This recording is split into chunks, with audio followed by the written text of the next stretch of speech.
This is Dr. David Schein, and welcome to Business Law 101. So one of the other terms that we want you to be familiar with as we get close to wrapping up for tonight is the distinction between law and equity. And this again goes back to the early days of the British legal system, almost 500 years ago. And the Brits had two different legal systems. They had a law system and an equity system.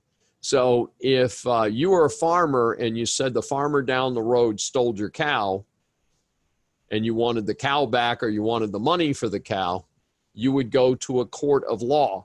I want money, I want my cow. But if you wanted an order of the court to say, do not steal my cow again, that's called an injunction, and an injunction is an equitable remedy.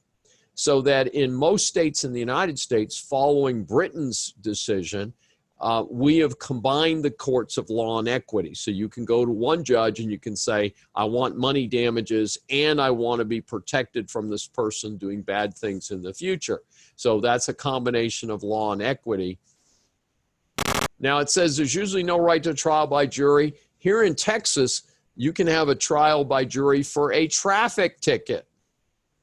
Not every state will let you have a jury trial for a traffic ticket. You usually can't afford to do that because it's very hard to do without a lawyer. And most of us, it's cheaper to pay the traffic ticket than it is to hire a lawyer to fight the traffic ticket or perhaps plead your case to the jury. So if the court tells you to do something and you don't do it, then you can go to jail. A good example of this is if you got divorced and you were ordered to pay child support or spousal support after the divorce, if you do not do that, then you can indeed be put in jail. Not very many people are put in jail, but it's just theoretically possible.